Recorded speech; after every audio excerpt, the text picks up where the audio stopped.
like, I'm the one who did all the hard work. I'm the author. Like, all you need to do is read it. Actually, our readers are really busy people. So we need to earn the right for them to segment off these huge amounts of time in their life. And even if we want to be that one book they take on vacation, oh my gosh, you're competing with the pool and the tequila bar. Like, you better have some substance there and deliver what you promised.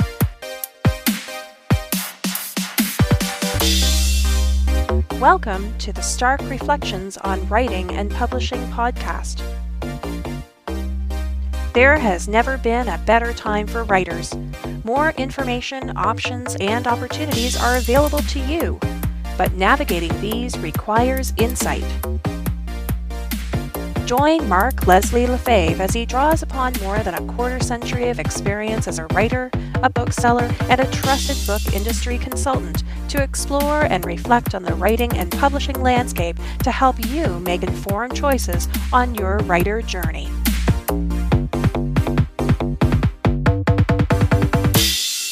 Hello, Reflectives, and welcome to episode 363, the Stark Reflections podcast. This is your host, Mark Leslie Lefebvre.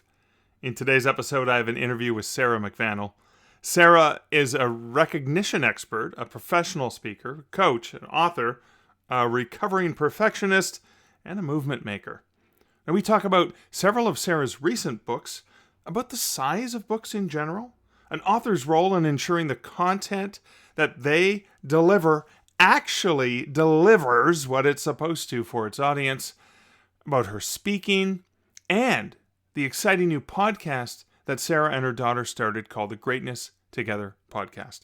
And all that's coming up later in this episode. But first, let's hear a word from this episode's sponsor.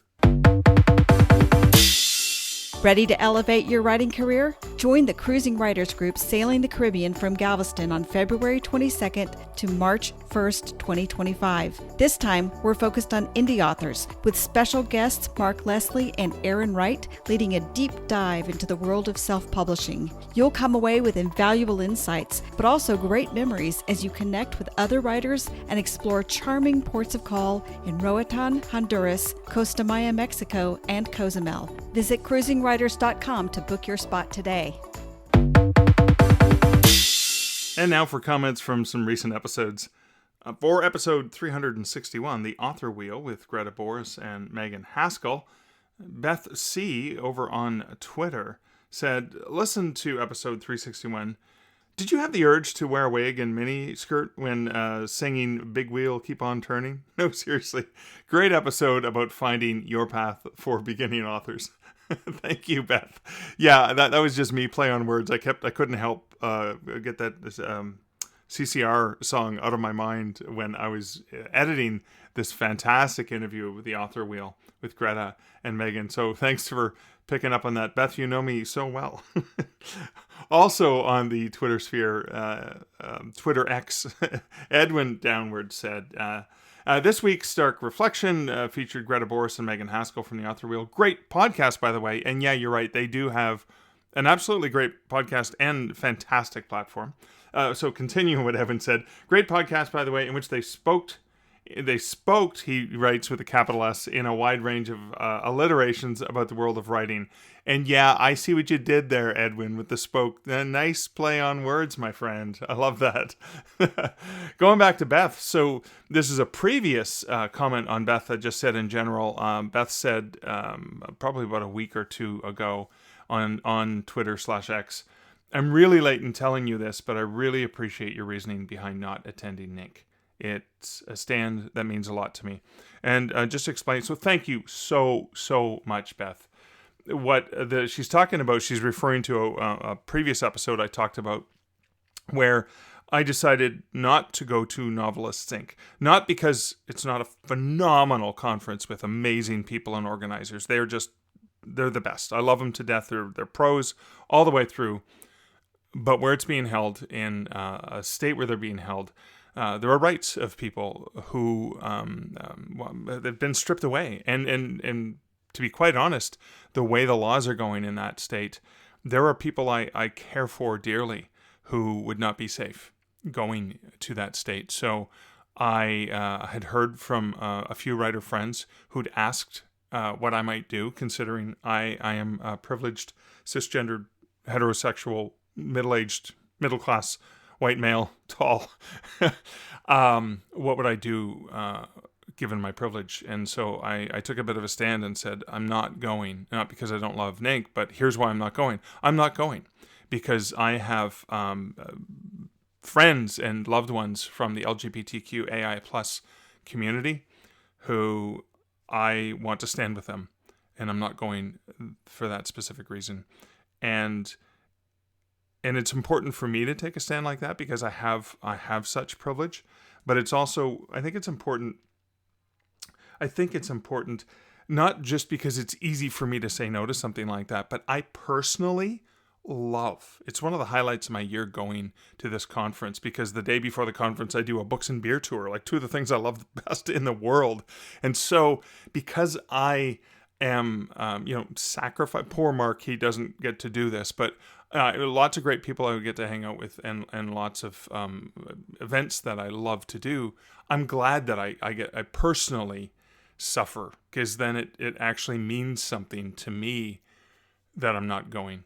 It's not just, I'm not going to go to a trip, whatever. So I think it's important for me to recognize that. So it was a difficult decision, an easy decision to make, but it's difficult because I enjoy going. So anyways, all that, I'm just explaining that for anyone who hasn't been listening for a long time and didn't pick up on that. But thank you, Beth. That means a lot. Thank you so much. As I'm about to go put out my free mom hugs sign on the front lawn for the month of June, letting people from the LGBTQAI plus community know that I stand with them, in solidarity with them and their rights as human beings. So thank you. Good timing, just as we're rolling into June.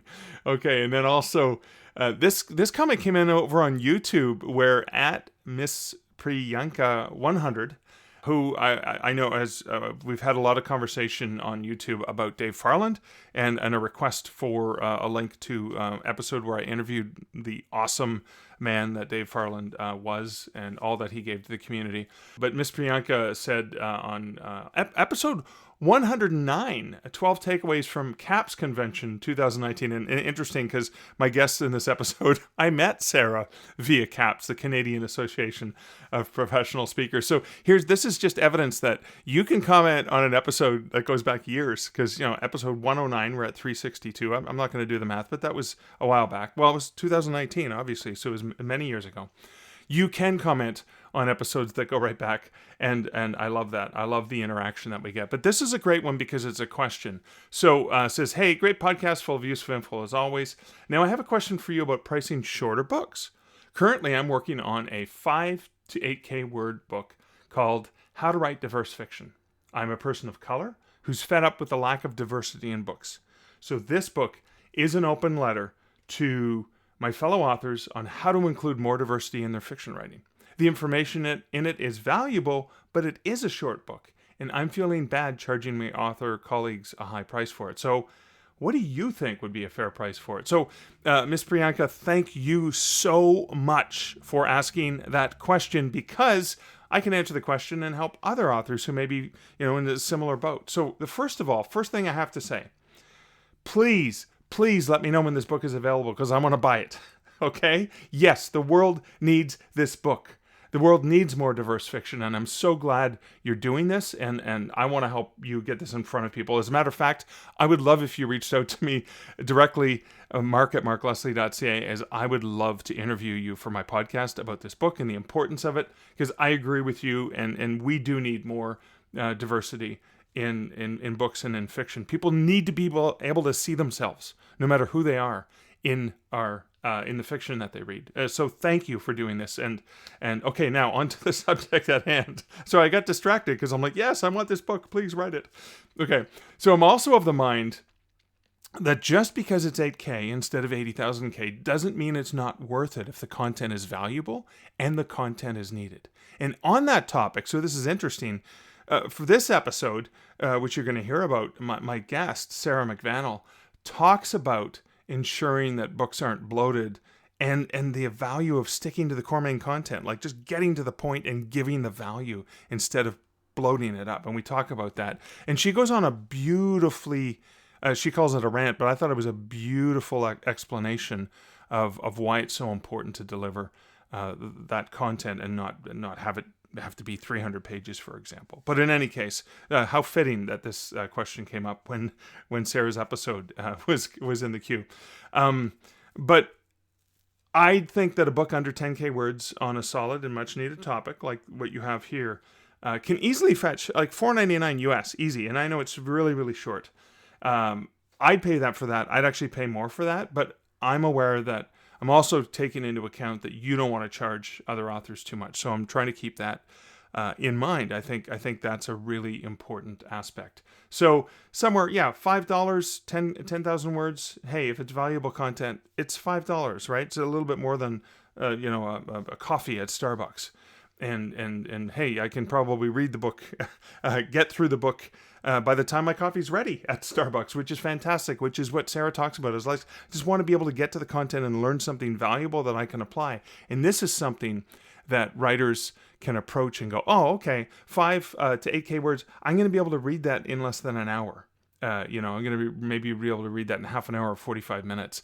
And I'm going to be able to get some valuable content, and it's going to make me a better writer. It's going to help me understand how I can write diverse fiction. So anyways, long answer to a fantastic question, but thank you for asking. And just a reminder, you can leave comments over at starkreflections.ca, where I can see the comments there. On the social medias, you can tag me. YouTube as well. And again, I'm actually getting notifications for that now, so hopefully I'm not missing some of those comments. And it doesn't have to be for the most recent episode. You can comment on something that happened years ago, because ideally it's all relevant content when we're learning and growing as creators. And I love your comments because it really makes this more of an interaction and more of a community than just me blah blah blahing.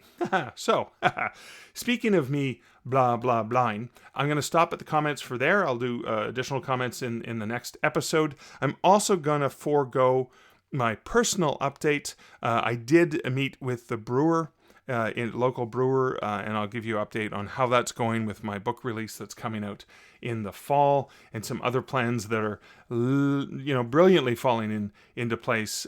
Lots of work going on in the background. I'm back into the writing sphere and the publishing sphere and all the things that I'm doing in that regard. But that is it for the introductory matter.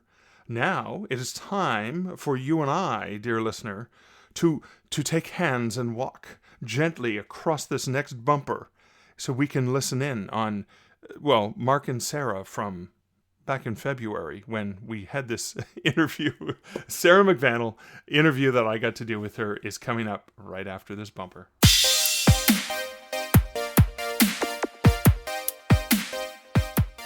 Hey, Sarah, welcome back to the Stark Reflections podcast. Thanks, Mark. Glad to be here again. Oh, it's been so long since we've actually had a chance to chat. How you been?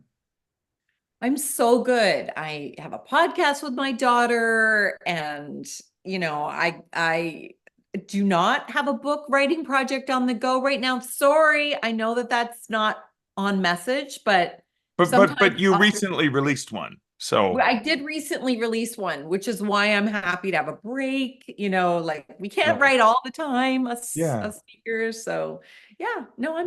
But you have been. I mean, there was a bit of transition period during the pandemic where speaking took on a different flavor, a different aspect, a different, less than three-dimensional way. A two-way flavor. But ever since then, you've been back out and doing a lot of speaking and coaching, right?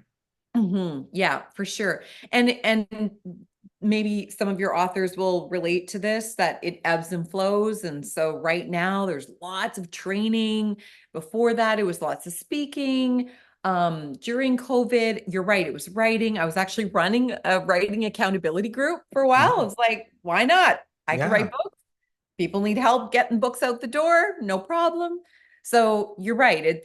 There's lots of things that I just try to be responsive to what people need from me. And because I am an expert-based author as opposed to like a traditional author. Right. Yeah. So yeah, I try to curb my books to fit with whatever's going to be going on in the business, if that makes sense. Oh yeah, and I think I know why the second book you released very specifically. Since I've known you, I mean, the second book you released since I've known you was Yes. potentially related to burnout with medical professionals. But Yeah. before I want to kind of talk about the evolution of you as a writer and the books you've put out. But Okay. before I get into that, I want to kind of drill into the difference between writing for a keynote for a Mhm. specific audience, which is you you don't just wing it, you actually script something, right? Compare, or maybe you do wing it like me. No, I script. Yeah. Yeah, You'd never get me on point if I didn't. I yeah. one must. Yes. Too much Mhm. fun. So the Mhm. writing that you would do for a keynote as compared to the writing that you do for a book obviously are different, right? Can you talk a little bit about that? Sure. I I may do this a little bit backwards compared to most speakers. So I'm going to tell you my process, and it's Okay. way more fun this way. I write the book and then the keynote finds me. Really? And yeah, I know, weird, huh? Okay. So because I've already have my original foundational book on recognition, I get to just play and have creative license. I get a chance to go wherever my clients need me to go. So Okay. the first book, my brand is Frog, Forever Recognize Others' Greatness. My second book was a workbook. Now it's not a workbook because then you fill it out. It's a book of exercises. It's Right. it it's the companion book for that first book. And why? Because when I was doing anything longer than a 2-hour training program with lots of exercises, people would say, quick, hold on, can you slow it down? Can you tell me how I do that? And I thought, oh, this is a product.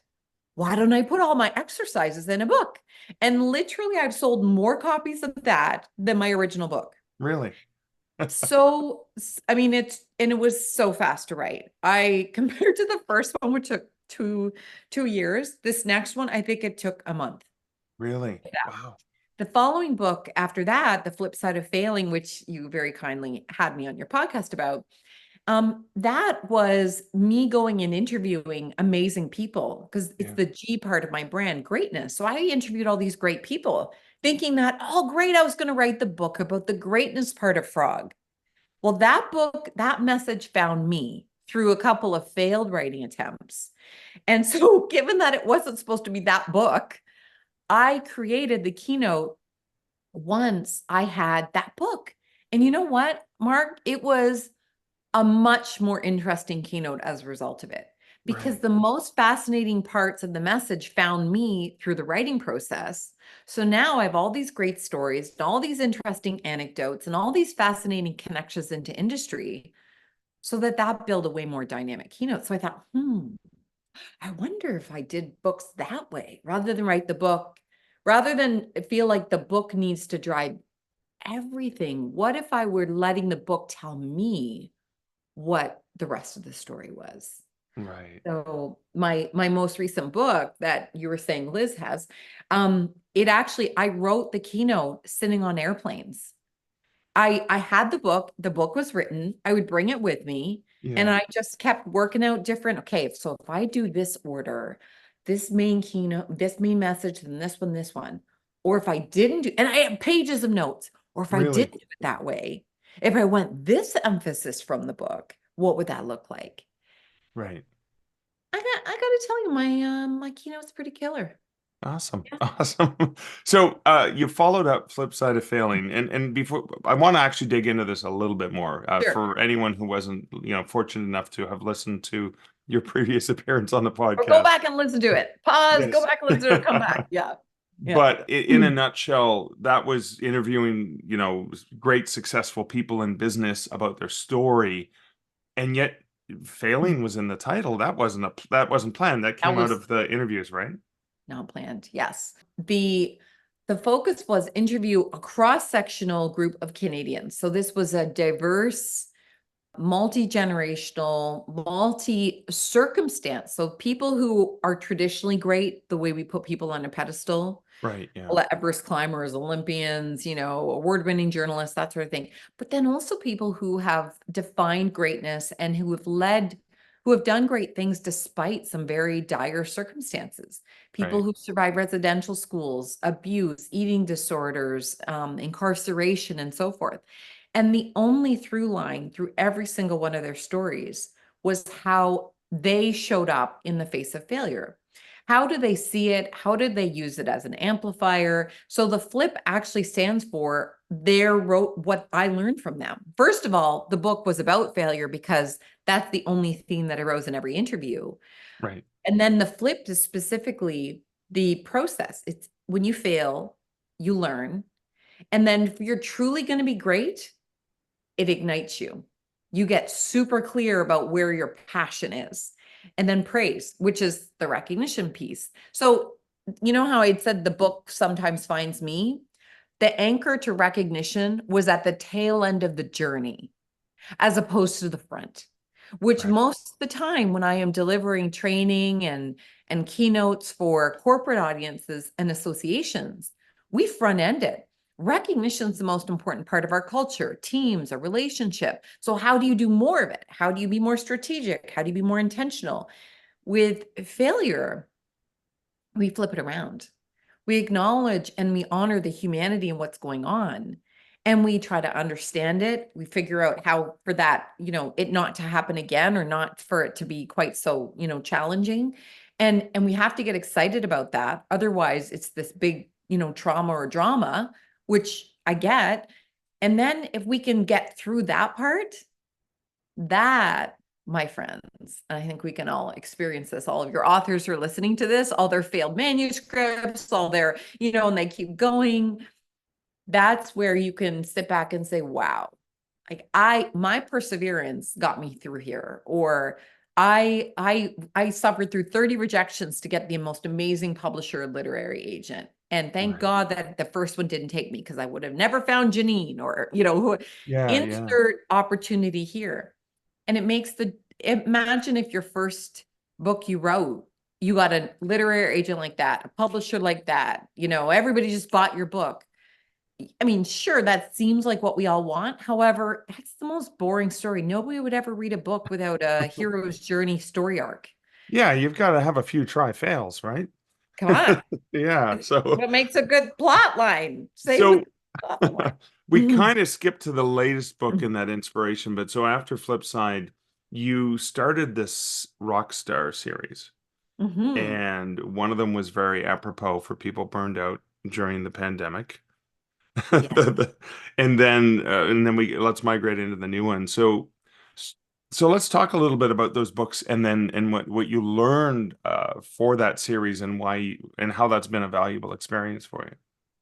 Well, I hadn't planned on writing another book at that time, but in March 2020, when as a speaker, 13 speaking engagements fell off the books within a week. Guess who had some time on her hands? Yeah, no kidding. Everybody and their brother created a podcast. I just happened to write a book. So I realized that the audience that really needed a book would be healthcare. That's my background. I worked in healthcare as a senior leader, and I had come up in my career all throughout healthcare. My background is in family therapy. So I knew that this would be hard. Of course, none of us had any idea what we were dealing with at that time. But I knew, even if it weren't as bad as it ended up being, that this would be exhausting, that people would be stressed, burnt out. They would not feel that they had done a good job. So I wanted to write a book that would help prepare them for this turmoil. So ROCKSTAR stands for Recognize, Organize, Communicate, and Kindness. So in other words, if you rock as a leader and you are the rock to people, then you actually get the star results. You get satisfaction, you get teamwork, you get a sense of achievement, you get retention. So leaders, burnt out healthcare leaders before COVID, now, of course, during COVID, all you need to do is recognize, organize as best you can, communicate as best you can, be kind to yourself and others. And you're going to get satisfaction, teamwork, achievement, and retention. So don't focus on the results, focus on right now, what you got to do today. And it was so well received. I mean, by the way, we printed 2,000 copies, and no joke, my daughter and my husband sat for a weekend at the table.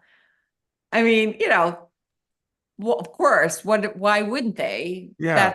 That's a perfect project. My daughter was in high school, so of course she wasn't doing much high school, and my husband's a teacher, so he was figuring it out.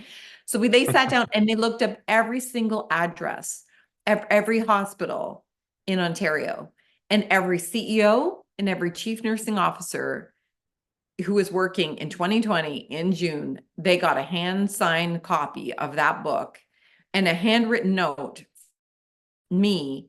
And so I wrote thank you notes for 2 days solid and signed the Wow. book while they found all the addresses. And that was just, this is not that they had ordered it. This was you knowing that they needed this and sending it to them. So it was pretty fun seeing on when Twitter was called Twitter, CEOs posting a picture and them holding it up and saying, I needed this, or I read it in 2.5 hours. I challenge you to, and then they tag a few of their CEO Oh, friends. that's amazing. Yeah. So that was pretty awesome. And I knew that there was something there. I thought, oh gosh, I need to make this a series. Who's the next person? I just put it out there in terms of a curiosity. Not, I didn't, survey the world, which I have done in the past Right. in social media, but I just knew that it's actually only about 66 pages. It's very thin. It's designed, each chapter, there's 8 chapters. Each chapter is no more than 4 pages because it's designed that you can read a chapter and on a lunch break or before Right. bed, Yeah. and then you get through the whole book in a week, Yeah. or you read it in one setting. It's one evening. That's it. So I thought, that's got to be a sustainable model in corporate today. So Oh, who's going to yeah. be the next recipient? And I sat with it and I sat with it and I realized, I feel really passionately about doing something for women. I mean, the first book was healthcare because that's my background. Yeah. And what else am I? Oh, that's right, a woman. So that's the other thing I am. Yeah. That's what it ended up being. And I wrote it last summer. Was it last summer? Oh no, it was 2 summers ago. So I called up a women's conference and I said, if I write a book for women leaders, would you buy a copy for everybody? And they said yes. So I was like, okay, I guess I need to actually write this. Now, getting a book out the door, just like for you, Mark, is not a problem for me. But that is now also how I write books. I'll call up somebody, I'll say, will you buy a book for everybody at your conference? And if they say yes, now I have a deadline. And then I Yeah. get my people, I get my editor, I get my layout person. I'm like, okay, it looks like we're writing a book. Hope you're available because it's happening. I love that. Yeah. I love that because I mean you're writing it knowing there's an audience of a core minimum. Most books published will Mm, never sell 100 copies ever. really? Yeah. So the fact that before the book's even written, you already have an audience of set number knowing that, well, I'm going to sell this many copies at the very least, right? Yeah. Well, That's and you know what? It's kind of a cool way because again, as a recognition expert, I get a chance to now use my book to recognize the person who has made this happen. At the back of this latest book, Rockstar for Women Leaders, the conference, I gave them up to 4 pages where they could write the afterword. And so they actually the first book doesn't have an afterword, but right. how cool is it that they're able to write Yeah. and share their message of their story of their conference? And it was the 10th year anniversary of the Spark Women's Leadership Conference. And look, the women of Spark at the bottom. That's So fantastic. they were able to use this as an opportunity to send a little love note out there to their sparklers. That's what we Yeah. call the people at their conference. So, and they actually branded the entire conference called Rockstar, Magnify Your Greatness. And what's this? Rockstar, Magnify Your Greatness in Time to Change. So that was literally Yeah. the name of the conference. And so, your Can't book. get better product placement than that, right? Perfect for branding. I mean, and that reminds me, so there's an author, Honoré Corder, who has a book of surviving divorce as a single mother. And it's a great book that she ended up doing special editions for law offices where it's the Mhm. same book, but the back cover is an advertisement for the law office, and then they order 1,000 copies. And when they have a new client, they just give it to them. So Wow. you're doing something very similar where you can take that content because, you're using a local printer or however it's getting Mhm. done, and you can run off 500 copies, 100 copies, whatever, and with that special afterward. Or it could be a letter. The opening page might be a letter from the president of the company if it's Mhm. going to a whole bunch of leaders across the country, right? And we have thought about all of those things. What we decided to do, because changing the inside of the content of the book is trickier than having a different cover printed. Yeah. So instead, what we do is we give them the collateral on the front page and Oh, the back okay. page, which actually is Pretty way more prominent. perceptual value, because Yeah. what I'll say is you can share this, again, as a sponsor, you could at a conference, sponsors are more discerning than they ever have been. For one thing, with inflation and recession and cutbacks, they have Yeah. to be. They have to spread their budget farther. But also, the budgets from before COVID compared to the budgets during and then after for events is Oh, much yeah. different, as Oh, you yeah. know. Yeah. So it's our clients find it harder and harder to get sponsors or sponsors to contribute as much. So this gives people an opportunity to, so if let's say they need to negotiate my speaking fee, we can be a little bit flexible if we know that they're going to have a different sponsor finding a book for everybody. Right. And so it's a win-win, right? We get even more copies out there, which means that the message resonates even Right. farther. And then the sponsor, it's if you want to attach your name and introduce the speaker, that's your win. Somebody else wouldn't value that. Yeah. They want the inside of they want essentially an advertisement to be in the hands of everybody. Yeah. So I have actually had people who have been a sponsor at other conferences say, "Oh, I see you're speaking at such and such. I'm wondering, if that would be an opportunity to sponsor a book." Yes. So once you start to do this, you may actually find that other people are wanting to and ready to do this as well. And you have an example that you can provide people. That is amazing. That is absolutely amazing. So I want to get in a little bit to the latest book, and I know it's been out for a little while, but let's talk about women leaders and some of the elements that were important to put in that book. Messaging, reminders. Yes. The place of passion for me was I was writing that book when my daughter was starting to transition out of high school and into university. Okay. I wanted a book that her and her generation would look back on and say, "Oh, thank goodness we have not had the same obstacles."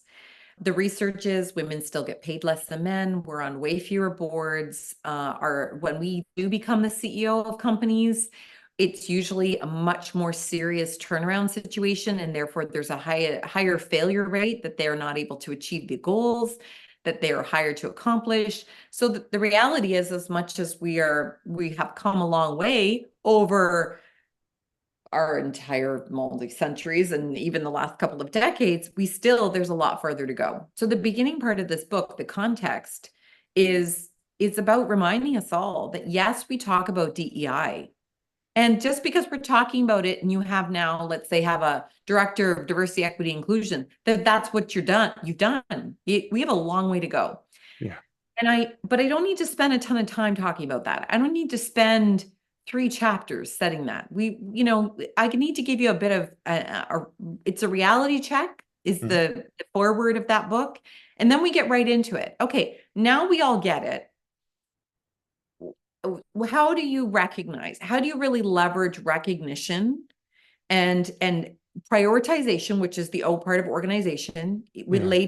women, you cannot juggle everything. I know we keep talking about balance. There's no such thing. What does that actually mean at work so that you can be a high performer and achieve, yet also have some healthy boundaries? Communicate around difficult conversations and receiving feedback, and then kindness is your collateral. This is not soft skills. This is essential skills. And then of course, like we talk about the future of work and where we're going. But that's really so much of the substance of this bookmark is in 3 or 4 pages, only 3 or 4 pages, each element of that model. And what part of the power of those shorter versus long chapters, because I could have written a long chapter on rock and a long chapter on star and then an open, and we could do this 60 pages in a different way. But the point is, I'm sure you know many women who recognition, easy peasy, organize, I don't know so much.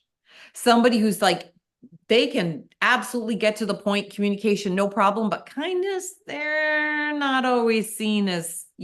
So you can find the part, it's like a choose your own adventure book, right? You can go right to the place that matters most to you. And in 3 or 4 pages, get really practical frameworks and advice, because we also have all of these downloadable resources that are free. We have QR codes in here. So I don't need to fill up the book with exercises, tools, reflection, blah, blah, blah, that sort of take up space. We get right to the heart of the matter. It's only substance. It's a bit of context. And people can you could literally just read the chapter, again, 3 to 4 pages that you most need, and put the book down and still be okay. You don't need all the other pages if you don't need to. And I want to return to that concept, because you talked about the first book and the second book being roughly 60, 80 pages, somewhere in there. Yeah. Instead of bloatware into 200 pages, 300 pages of ballast, because some publisher says the spine has to be this thick. And a lot of books I read, nonfiction books, business books, self-help books, all those things, really, you could have got to the bloody point in 80 pages. Why did you have to bore me for 300 pages? And I don't mean to sound mean, but as you said, an executive could read this over lunch, in an evening, or read a little bit every night for 5 minutes every night, read a chapter. Yes. So let's talk about that strategy, because that seems to work well, because people don't have time. And really, once you make the point, do you really have to pound it into their head 60 times? Or can you make the point in a way that's maybe more gentle because they have 50 other things to do? Mm-hmm. And if we treat the reader the way we would want to be treated, what are some of the pain points for you? One of my pain points is I have all these amazing books written by fantastic people, things that I really care about, but I look at the stack on my coffee table and I think, where do I start? Yeah. And then I say, well, I should start with that book. And then I pick it up and the pages they're so full. And I'm like, okay, I'm not going to feel a sense of achievement. I'm not even going to pick it up. Now, I will, when I need to, is when I'll pick it up. And hopefully I get through to the end of it. Sometimes I do. But I have to, honestly, even as somebody who writes, and I used to feel apologetic about this, but I don't actually apologize about this anymore. The reality is we're all busy. And so if I have downtime where my busy eyes, when they're not on a screen, or they're not cooking, or they're not driving, or all the other things our busy eyes need to do, when I don't have to be doing something, I want to do something I want to do, which is usually reading a novel. So by the end of my workday, I don't want to read another business book. And after I've done emotional management of myself all day long, I don't want to do a self-help book or a psychology book. And I love psychology. So that says something. How can I do it differently? Well, if each of those books on my coffee table were 60 pages, I would feel successful every weekend, because I would get through a book every weekend. There's something very different in the feeling of I got through a book, even though it was 60 pages. It's not like our dopamine center goes, well, I'm going to give you a half a dose, because it wasn't actually the same length. No, it gives you a dose. So you're like, ooh, what's the next one? And you line up the next book. Right. I don't think I'll ever write another long book again. And when I say long book, another 250 plus page book. I'll write workbooks and I'll write short books. But I told my husband he has to, next time I say I want to write a book, he gets to argue with me. Pull me back in. How many books does one person need? Yeah. So, well, don't let me answer that. How many books does one person need? Well, readers need to buy lots of books, and I need to write lots of. Yeah. So let's talk. Yeah. Let's talk a Mhm. little bit about so I love that you've refined it, you've made it easier for the reader to get that sense of completion, to get something valuable about it. And that sense of completion is important. I'll just share an anecdote. I read ebooks as well, and sometimes I'll buy a digital bundle of Mhm. 12 books in a series because I could get them for one great low price. Right. I Because my Kobo reader has a percentage completion rate. When I get to the end of the first book and it's all bundled together, I'm still, 8% done. And honestly, that emotional impact of feeling like I'm at the beginning of a marathon rather than I just finished a race, that's demotivating. I end up buying the book separately just to get the sense of completion. That's how important it Yes. is to me. Yes. Weird. Well, you know what? It's human nature. So I love that you provided that anecdote. And the other thing is, and I don't know if that's the case. I actually haven't bought any bundled books, digital books. So my guess could be wrong. However, what I know happens with virtual courses that I have been bundled with for, let's say, continuing education credits, they Yeah. bundled things together so that they can sell them, but that's not necessarily what the client needs. I've gotten low marks for being part of, like, they wanted to purchase an HR law program and they put in my recognition course. They're like, well, I'm very dissatisfied. This doesn't help me with any legal issues. You're right. It's probably the opposite of legal issues. This should never have gone there in the first place. So I wonder if it's not only negatively impacting the reader, I wonder if it's actually negatively impacting the brand Right. Yeah. of digital authorship. Well, yeah, if it's multiple authors all doing bundles together and they're not a strong crossover, yeah, of course. Right. Of course, that I makes mean, sense. but that could be Yeah. wrong. I could be No, just no, no, projecting. and that does happen. It does happen. I Yeah. have participated in that kind of digital bundling where there's not enough of a cross section, so you're either isolating some readers who say, "Well, I didn't want this. I wanted that. I thought I was getting Mhm. this." It's kind of like you walk into a romantic comedy or a movie that's billed as a romantic comedy and you get a dramatic, sad ending Yeah. drama.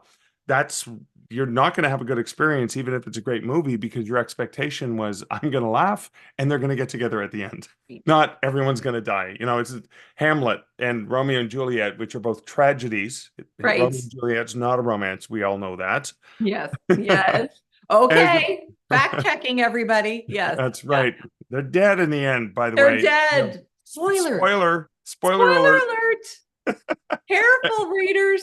As opposed to Die Hard, where they get together at the end. It's a beautiful romance. It's more of a romance than romance. Anyways, I'll Right. digress. Okay. But you But did. I Oh, love go ahead. I love that example though. Can I just like get a Yeah, little of out of course. there for a second? You're just like your moviegoer. They have chosen to take time out of their busy schedule, Right. drive to the movies, which goodness knows with streaming systems, that's quite an emotional and physical commitment, right? So Just they for the got to the popcorn. movie. Yeah. They paid for the popcorn. They found somebody to go with. Like, they've got a whole bunch of things. So they're invested in this being a good experience. So you better give what you deliver. Same with books, right? When we Yeah. think, okay, the laundry's in, the kids are in bed, I was going to do my emails, or I'm going to do work, or I'm going to read this book. Like, there's a lot of things. We don't often think about it that way, right? It's like, I'm the one who did all the hard work. I'm the author. Like, all you need to do is read it. Actually, our readers are really busy people. Yeah. So we need to earn the right for them to segment off these huge amounts of time in their life. And even if we want to be that one book they take on vacation, oh my gosh, you're competing with the pool and the tequila bar. Like, you better have some substance there and deliver what you promised. So that's, I think, part of how we earn the right to be read as authors. Yeah. Oh, And we earn the right to be in each other's collections. If you're in a digital collection, do what you say you're going to do it, and do it as so well that you so that people are like, you know what? This is why I get a babysitter, so that I could read my book and have my book club or whatever it is. And the more we all think that way, that we create collections that truly are all aligned for the perfect avatar reader. Or, we pick the right publishing house so that that author or those readers know anything that comes out of that niche publishing house all will give me this type of value or experience. I'm a little soapboxy. I had no idea how strongly I felt about this until this moment. Wow, I'm glad we had this session I then. just, God, I feel like I just did a bit of author therapy Oh there. man, that was absolutely important and critical that you said that, because we have to remember that as Mhm. authors. But you have participated in physical bundles with other authors. Can you talk a little bit about that? Other speakers, other. Yeah. So when it is a part of a conference or an event, that's generally where, and it is more often organized on the client side of things. Okay. So let's say conference, a women's event, they have decided that this is a group of folks who have given feedback in the past that they really love to read the books, that they love the books from the author, like they like to do signings, they like to have the author and the keynote speaker be aligned. So they know that that's part of the positive, that's part of the brand of their conference. So I've seen it where that they start with one book one year, and then the next year they maybe try three, perhaps one book that is a bestseller that's outside of the conference lineup, and then two that are their main keynoters. And people really like it. So if they like that, then they'll keep doing that. That's an example where I haven't approached any authors to try to do that. It's been organized. However, the filtering process naturally happens because obviously there's alignment with your messages, or else you wouldn't be speaking at the same conference. Right. Um, I have had other times where the authorship partnerships have been, one of my speaker friends is having an event, and I will provide a book for everybody, and then they'll provide books for everybody for an event that I'm having, or like as a way, let's say, of me doing a give back to my clients, that they will send a book to my 20 of my most special clients, and they'll autograph it for them. So that's, I think, a cool, as when I put on my recognition hat, what's a cool collaboration that you could use with other authors to demonstrate appreciation for loyalty, whether it be corporate client loyalty, some of your authors. So when your next book comes out and people pre-order it, do you have somebody else who's written a book that you can put that extra book in there and have them sign it? Or even if they don't sign it, maybe they get two books for the price of one. What? I didn't expect this. This is so nice. Yeah, because they bought every book you've ever written. So they deserve something special. Your most special readers deserve something special. And it's so important that you talk about that recognition. I think about the recognition, and so Liz has your book for women leaders because she's a woman leader, She and is. I mean, And a kid as I got was one pulling too. it out of Yeah. the envelope, we knew where it was going immediately Yeah. before I haven't had a chance to read it yet. Mhm. So, but the other thing is in those very strong recognition, which is an entire part of your brand, you have sent lovely things over the years to me. One Mhm. of them, the frog sleepers, and I'm not sharing them publicly, but I do have pictures of Liz wearing them. Yeah, the sleepers. Yeah, because the eyes can close and open, which is fantastic. Wink, wink. And sometimes she's just staring at me in the middle of the night when I wake up and I see her with those on. Oh, which That's is what I want. fantastic. Yeah, it's One freaked out fantastic. partner at a time. That's That's my. exactly how that works.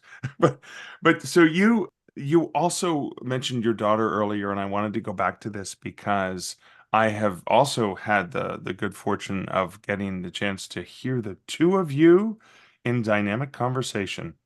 Can you talk about that because you said everyone was doing a podcast, but you just launched one recently. Yeah, I know. Well, everyone stopped doing podcasts, or they're monetizing so much. The podcasts are annoying because you have to listen to 18 commercials before you get a chance to listen to Rob Lowe talk about actually nothing important. So, The there's same that. five people that were on all the other celebrity podcasts that week. Yeah. Exactly. Exactly. Yeah. So there's it's funny how much we each 6 months there seems to be a new theme in podcasts. Well, our one, I will tell you the main reason why I'm doing this is because I want to spend time with my daughter. And she is so smart and so cool. She is doing her psychology undergrad at the same school I did mine almost 30 years ago. So we have Wow. this kind of cool connection here. Yeah. And so we both are psych nerds. We have conversations at the dinner table all the time about psychology concepts. And I had said to her in the summer, because I can see opportunities like so far down the line, and then I get enamored with them and we haven't even started. Like, I don't know if you're like that too, Mark. I kind of think you might be. I'm like, and I see all the possibilities. So I had said to her in the summer, I think we should really have a podcast together. I think you're going to go to school and you're going to love it. And, you know, we're going to talk about it. She's like, whoa. Can I just maybe start? She didn't say it like that, but that was basically, Yeah. hold the phone, mom. Okay, good point. Maybe we'll let her have that huge life transition before locking her into a podcast. So anyway, sure enough, that's what happens was she started and she loved it. And she's an amazing psychology first year psych prof and who wrote the textbook. And she's just so vibing with it. And then halfway through the fall, she said, okay, I think I'm ready to do that podcast. See, my daughter is an introvert like my husband. And so she's been thinking this whole time and processing Right. after I had extroverted myself and verbalized it out loud. And it was one of those things that I had zero firm attachment. I mean, I really wanted to do it, but I needed to be when she was ready. And then when she was ready, she wanted to do it immediately. I went, whoa. Okay. So now we're going to layer the annoying adulting things like we need to have a hosting platform. We need to have audio tested. Like, let's maybe look at our schedules to see when we're both available. So we recorded a few episodes in November before her busy first set of exams and, Right.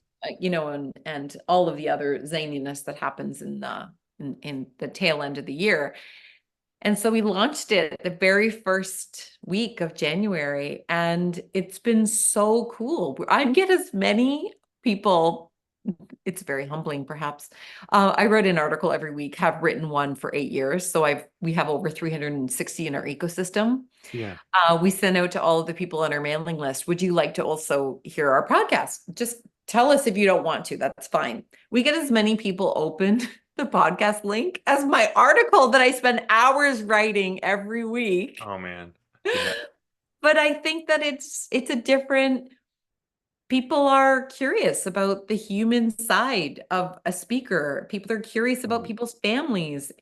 We pick topics that we hope are very interesting to people on a personal level. Right. And so we've gotten great feedback and totally shocked at how many listeners and how many comments we get. Again, humbling. I get way more comments on my YouTube post of those of our or personal responses to the podcasts, whether it be wherever we host it, on those platforms, than I get to my articles, but So we've talked about it. We've talked about you and your daughter and how it's been, but we haven't shared two important elements. What's the I name of know. the podcast and what's the theme? Like what's the overarching theme for the two of you coming together in this podcast? See, that is a perfect example of it's all about the experience and the journey for me. I'm like, oh, that's right. Important detail if people want to check it out. It's called the Greatness Together podcast. I'll make sure that you have a link to be able to put in the show notes, Mark. And it is mother-daughter conversations about psychology. So there's one concept a month or every other week. It's actually an every other week podcast. Right. The first one, for example, was about precrastination versus procrastination. We're both precrastinators, hence we recorded the episodes in November when they're coming out in January. So a lot of people don't know about that concept. We talked about this week side hustles. What's a side hustle and how is it beneficial or not? Next week, we're talking about third wave feminism, and Simonne makes some predictions about what she thinks the fourth wave will be. And it's different topics, but they're all the human dimension of life. Yeah. And very much personable, very much the two of you being yourselves and being just having an open conversation rather than scripted, tight, you know, like this is something, yeah, I mean, you can feel your personalities very present in those episodes too, which I think is an important element. It is. I mean, no, but again, the world doesn't need another podcast. However, a conversation between a mother and a daughter and what exploring something, well, the world might benefit from that piece. Right. And and that's the only, like, this is really something that we both want to do together. We don't need another thing to do. She's busy, I'm busy. The world, again, we're all busy. We've talked a lot about that throughout our conversation. So there is a bit of kibutzing at the beginning of each of our episodes because we're just showing up and hanging out. Yesterday, we filmed our 2 episodes for March yesterday, and she was talking about my jean jacket. You know, because obviously that's an important thing to talk about before you talk about the psychology of expectations. But I showed up with a jean jacket, Mark. I mean, I showed up with a fancy piece of clothing. I think it Yeah. was important to acknowledge before getting into the heart of the matter. Critical. That's part of the Right? expectations. Exactly. Now we have expectations about Well, the no, the expectation is that, yes, we're going to talk about psychology, but it's not going to be from the point of view of a stuffed shirt. that. Boom, boom, boom. I love Exactly. it. Raising to be somebody who can let their hair down, Yes, or the patches on absolutely. their the you know the ROCKSTAR patches on the back of their jean jacket. Yeah, So, yeah. all right. Well, So we definitely have her hair down. We're just like, we just showed up. We like slapped a bit of mascara on her face, brushed her hair, and turned on the camera. So you also, I've only ever listened to it. I've never watched it. So there is a video component as there well. is, yeah. Awesome. And Cool. actually, it's even more of seeing the human side to Yeah. us, or the relationship side. Because you kind of see she's got this really cool, dry sense of humor. So she kind of gives me the side eye once in a while, Yeah. which, by the way, fun fact for those of you raising older teenagers, young adult, the side eye is not what you might think of, like, oh, they're making eye contact. No, you just said something very middle-aged. Yeah. Yeah. Exactly. Yeah. It's almost like a alternate version of the eye roll. Yes. Yeah. Yeah. I But get the like full it was roll still. So it's kind of like halfway between, like, not even worthy of acknowledging, but needing you to, like, yeah. but not passable. So Yeah. they kind of like, it's like it's an in the middle Yeah. eye response. So, I do it automatic. Like I can't let it go, but I don't really need to do the Yeah. full eye commitment. Yeah. I'm not investing in the full roll. No. I'm just gonna lay over a little. So I'm just gonna like acknowledge the yeah. lameness of Yeah, that. this was lame. This was Yeah, no, lame. no, I get that. Yeah, that's Yeah. true. That is true. Yeah. Oh man, that is so awesome. So, Yeah. Sarah, where can my listeners find out more about you, your podcast, your books, all the greatness that Mm. we should recognize in you and finding you online? Thank you. Well, I'd love it if they came and hung out with me at greatnessmagnified.com, which was a very significant writing investment. I will tell you, writing a book is way easier than writing all the website copy for a 25-page, including our hidden pages website. Yes. Wow. So come, all of you wonderful writers, and just read my copy. I don't care if you do anything else, just read my copy. And then I'll Okay. know somebody read at least all the words that I took 2.5 years to write. Yeah, so Greatness Magnified. And I'm on all social. So LinkedIn is where you find me the most. But if you want to see my husband and I relearning salsa dance very clumsily, that's on my Instagram story almost every day. You got this introvert to do that. That's awesome. I know, I know. And he is not a dancer, but I think it might be either eventually you just know that you're going to have to give in, so you might as well just go with it, or Yeah. maybe he's coming out of his shell. I mean, he's second half of the lifespan, you start to take some risks, and Yeah. He could be John Travolta, Patrick Swayze, you never know. he's got his inner salsa master coming out. Yeah. I actually think, you know what I think it is, really, Mark? I think he's like, okay, it's 50-50. She's either going to go first or I am. I know I'm going to be like hot stuff in the retirement community if I've got some moves. So I think I'm going to demonstrate, I'm going to practice, show the world I got some moves, line up the next wife, right? Get a little bit of a wait list happening. Yeah. And whether they're on waitlist on social or he's got some documented proof that he's a great husband and a great dancer. I think it's part of his contingency plan too. What do you think? I think it's pretty smart. Oh, he's a smart man. He married you. Yeah. All right. That 25 years ago. Yeah, that's right. We're both very, very lucky to have made that choice. Yes. Awesome. Mhm. Well, Sarah, thank you so much for hanging out with me again. I love it. Thank you so much for having me, Mark. Appreciate it. So just a couple reflections on that interview. And again, I feel so bad because I have such a backlog of interviews from early in the year that I'm just getting to. So many people I interviewed in February and March that I haven't been able to put out into the feed. But I'm trying to, as you may have noticed, I did an extra episode this week just to try to get caught up. I'm going to continue to try to do that. So I don't have more than just a couple weeks, maybe 3-4 week delay on the podcast. I'm getting there little by little by little. But the reflection, and it's so interesting because I remember having this conversation with Sarah. Of course, I didn't remember the details till I listened back. So again, I have this huge benefit of I get to experience it again for the first time. But as I was listening back to it today and editing and all that stuff, and I just absolutely love and respect Sarah's perspective on authors having to earn the right to a reader's attention. It's not a given. And there's so many factors, not other books, even other activities, other things they can do, other challenges, other commitments that they have. We need to earn their right. And once we have their attention, we need to deliver what we promised. We need to give them the content without too much of the extra padding that's not necessary, especially in the indie author community where we can control it. Unlike the publisher where it's very prescriptive and it has to be 300 pages and there has to be this, it has to be whatever.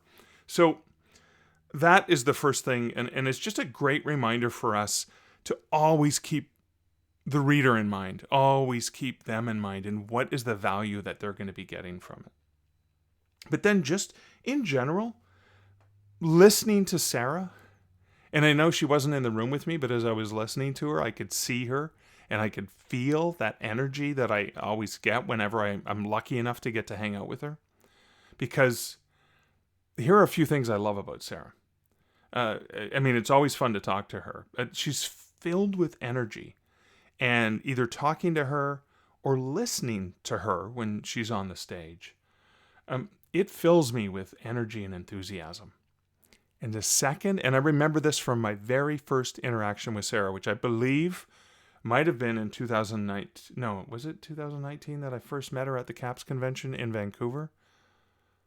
And she was just one of those people that the instant I met her, it just, bam, there she is. She's present, she's personable, and she's making you feel great.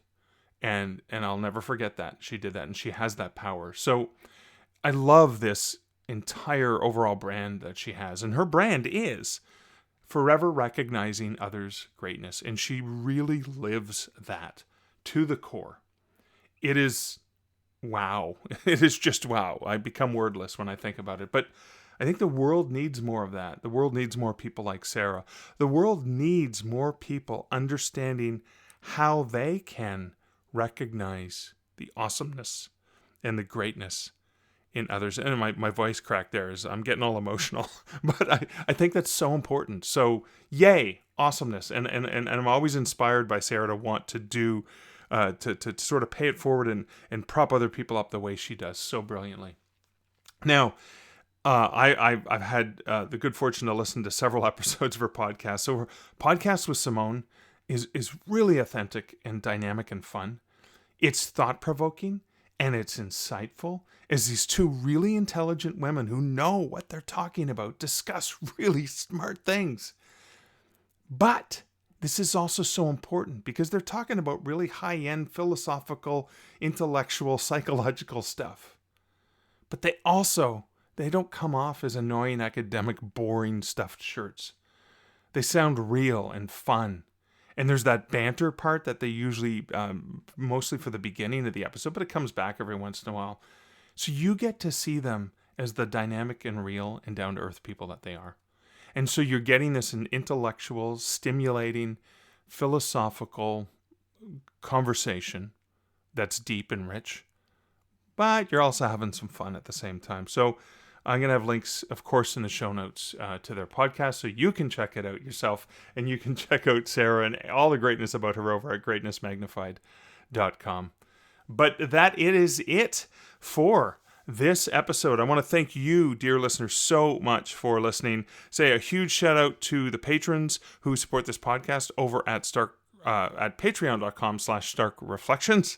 And, to also my awesome coffee buddies who buy me coffee over at buymeacoffee.com/Mark Leslie.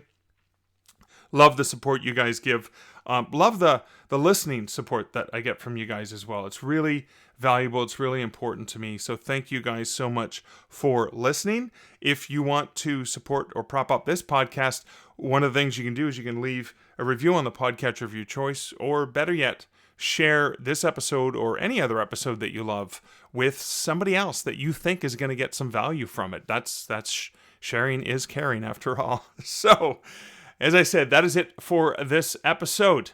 Until next week and until next episode, this is Mark Leslie Lefebvre wishing you, dear listener, great writing and good Stark Reflections. Thank you for listening to the Stark Reflections podcast. You can find show notes for each episode at starkreflections.ca.